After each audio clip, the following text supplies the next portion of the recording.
कर्म म्हणजे काय? एकदा एक राजा हत्तीवर बसून आपल्या राज्यात निरीक्षण करण्यास फिरत होता. फिरत फिरत तो एका गावातील दुकानासमोर थांबला.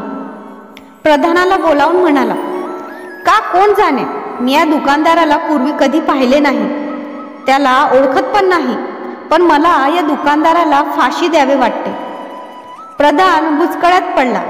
तो काही बोलण्याच्या अगोदरच राजा तेथून पुढे निघाला. प्रधान विचारात पडला.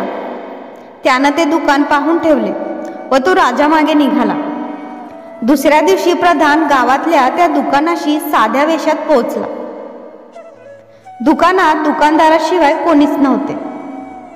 आजूबाजूला चौकशी करता तो चंदनाचा व्यापारी असल्याचे समजले. तो दुकानात गेला.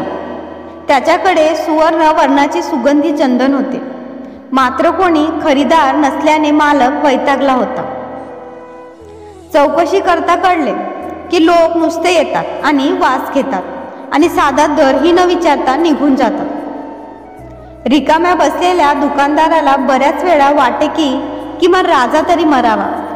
तो मेला तर त्या आसमंतात दुसरा कोणी चंदनाचा व्यापारी नसल्याने राजाचा अंत्यसंस्काराला तरी मोठ्या प्रमाणात चंदन खरेदी होईल. माल विकला जाईल, 4 पैसे तरी मिळतील. प्रधानाला मग राजाला या अनोळखी व्यापाऱ्याला फाशी का द्यावे वाटले याचा उलगडा झाला. व्यापाराच्या मनातील राजाविषयीचा वाईट विचारांचा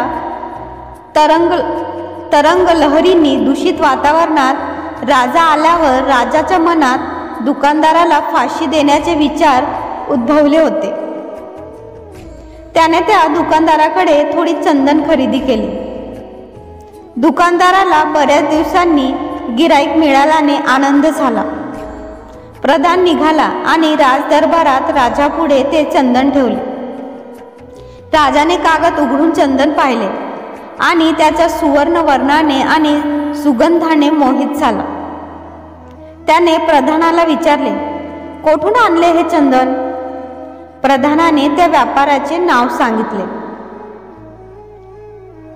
राजा म्हणाला, अरे काल उगाच मला त्याला फाशी द्यावी वाटले. त्या व्यापाऱ्याला काही सुवर्ण मुद्रा देण्याचा आदेश दिला. राजा अधेमध्ये इतरांना अनमोल भेटी देण्यास चंदन खरेदी करू लागला. राजाच्या खरेदीने आनंदित व्यापाराच्या मनात आता राजा मरावा हे येईनासे झाले. चांगल्या दर्जाचा चंदन व्यापारी म्हणून राजाचा तो मित्र झाला. आपल्या मनात इतरांविषयी चांगले विचार, दयाळूपणा आणला तर इतरांच्या मनातूनही चांगले विचार, चांगल्या भावना आपल्यापर्यंत येतील व आपला उत्कर्ष होईल. मग कर्म म्हणजे काय? अनेक जण म्हणाले, आपले शब्द, आपली कृती, आपली भावना. पण खरे हेच आहे की आपल्या मनात येणारे विचार हेच आपले खरे कर्म होय. धन्यवाद.